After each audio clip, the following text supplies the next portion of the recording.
आकाशवाणी भोपाल से प्रस्तुत हैं प्रादेशिक समाचार।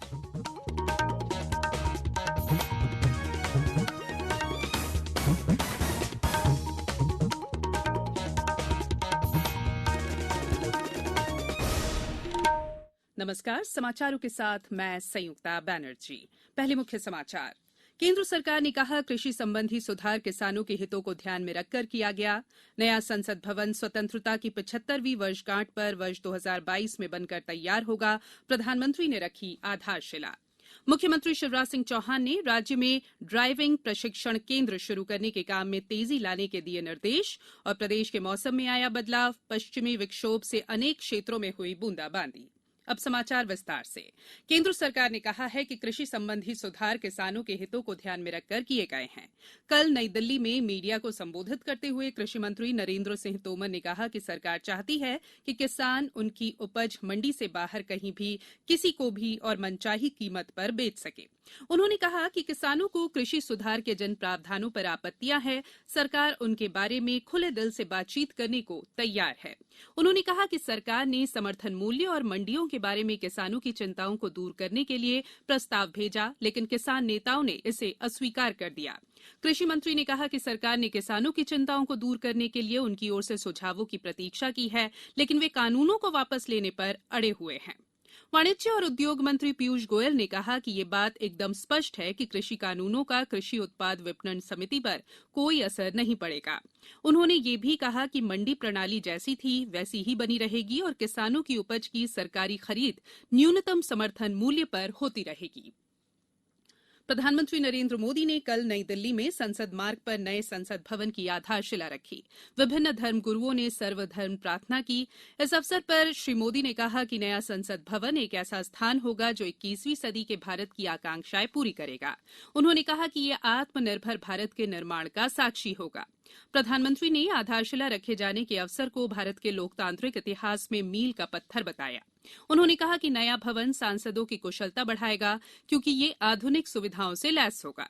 लोकसभा अध्यक्ष ओम बिरला ने समारोह को संबोधित करते हुए कहा कि मौजूदा भवन में ढांचागत विस्तार की और गुंजाइश नहीं थी। यही कारण है कि नए संसद भवन का निर्माण करना आवश्यक हो गया था। मुख्यमंत्री शिवराज सिंह चौहान वीडियो कॉन्फ्रेंसिंग के माध्यम से कार्यक्रम में उपस्थित रहे। मुख्यमंत्री ने प्रधानमंत्री को पत्र लिखकर नवीन संसद भवन निर्माण के शिलान्यास के ऐतिहासिक अवसर पर प्रदेश की जनता की ओर से हार्दिक बधाई और शुभकामनाएं दी। नए भवन के निर्माण पर 971 करोड़ रुपए की लागत आएगी।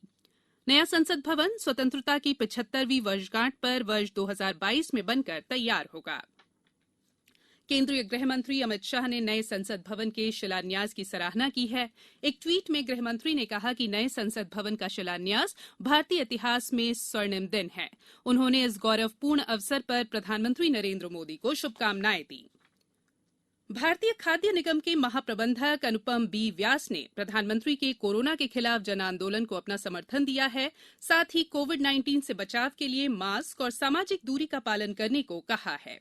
ऐसे वैश्विक महामारी को हम लोग किस तरह से चैलेंज करते हैं, तो चैलेंजिंग में सबसे इम्पोर्टेंट है कि अपनी पूरी स्वच्छता, अपने परिसर की स्वच्छता सुनिश्चित करें, अपने मास्क हमेशा पहन के रखें और जहाँ तक हो सके दस्ताने पहनें, ताकि हमारे से जो संक्रमण है किसी और को या किसी और के संक्रमण से हमको कोई भी परेशानी ना हो।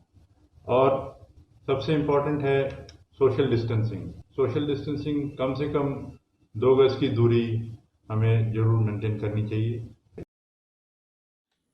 स्वास्थ्य मंत्री डॉक्टर हर्षवर्धन ने कहा है कि कोविड महामारी के प्रभावी नियंत्रण और रणनीतिक प्रबंधन के कारण भारत में प्रति 10 लाख की जनसंख्या पर 7,078 मामले हैं, जबकि वैश्विक स्तर पर यह औसत 8,883 है। उन्होंने कहा कि भारत में मृत्यु दर 1.45% है, जो कि वैश्विक स्तर पर 2.29% से काफी कम है।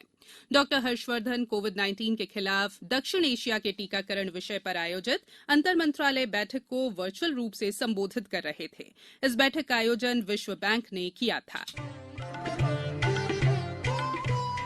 कोविड-19 से बचाव और सुरक्षित रहने के 3 उपाय।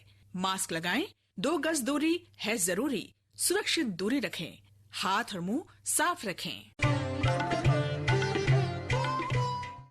ब्रेक के बाद बुलेटिन में एक बार फिर आपका स्वागत है। मुख्यमंत्री शिवराज सिंह चौहान ने कहा है कि प्रदेश में शहरी और ग्रामीण क्षेत्रों में लोक परिवहन सुविधाओं को बढ़ाने की दिशा में फोकस किया जाएगा। कोविड-19 के निरंतर नियंत्रित होते जाने की स्थिति में आमजन को आवागमन के लिए परिवहन साधनों की उपलब्धता सुनिश्चित की जाए। प्रदेश में ड्राइविंग प्रशिक्षण केंद्र शुरू करने के कार्य को गति दी जाए। मुख्यमंत्री श्री चौहान कल मंत्रालय में परिवहन विभाग की समीक्षा कर रहे थे। मुख्यमंत्री श्री चौहान ने कहा कि परिवहन विभाग में मोबाइल गवर्नेंस लागू करने के कार्य को गति दी जाए। बैठक में बताया गया कि 5 बड़े परिवहन कार्यालयों में ऑटोमेटेड ड्राइविंग टेस्टिंग ट्रैक की स्थापना की पहल की गई है। क्षेत्रीय परिवहन कार्यालय भोपाल के नए भवन का शीघ्र ही लोकार्पण किया जाएगा। बैठक में मुख्य सचिव इकबाल सिंह बैस, परिवहन आयुक्त मुकेश जैन भी उपस्थित थे। इंदौर से विभिन्न शहरों के लिए 13 विशेष रेलगाड़ियां चलाई जा रही है। 12 दिसंबर से पश्चिम रेल मंडल रतलाम इंदौर से कोच्चि वाली रेलगाड़ी शुरू कर रहा है। वहीं भोपाल रेल मंडल ने कुछ ट्रेनों के समय में बदलाव किया है। Jabalpur Ajmer express special train आज 11 दिसंबर से अगली सूचना तक जबलपुर स्टेशन से रात 9 बजे चलकर अगले दिन 2:30 बजे अजमेर स्टेशन पहुंचेगी। इसी तरह वापसी में अजमेर जबलपुर एक्सप्रेस ट्रेन 12 दिसंबर यानी कल से अगली सूचना तक अजमेर स्टेशन से दोपहर 3:30 बजे चलकर जबलपुर स्टेशन पहुंचेगी। ये ट्रेन भोपाल मंडल के मुंगावली, अशोकनगर, गुना और उठियाई स्टेशनों पर रुकेगी। इसी तरह से सूरत छपरा एक्सप्रेस ट्रेन के समय में भी बदलाव किया गया है। वहीं किसान आंदोलन के चलते रेल प्रशासन ने नांदेड़ अमृतसर एक्सप्रेस विशेष ट्रेन को आंशिक रूप से निरस्त कर दिया है। 11 दिसंबर को नांदेड़ से प्रस्थान करने वाली ट्रेन नई दिल्ली स्टेशन तक ही जाएगी और 13 दिसंबर को नई दिल्ली स्टेशन से प्रारंभ होगी। नई दिल्ली अमृतसर के बीच ट्रेन निरस्त रहेगी। प्रधानमंत्री नरेंद्र मोदी आज अंतर्राष्ट्रीय भारतीय समारोह 2020 को वीडियो कॉन्फ्रेंसिंग के माध्यम से संबोधित करेंगे। इस वर्ष ये समारोह वर्चुअल रूप से आयोजित किया गया है और इसमें अनेक राष्ट्रीय और अंतर्राष्ट्रीय कवि और कलाकार भाग लेंगे।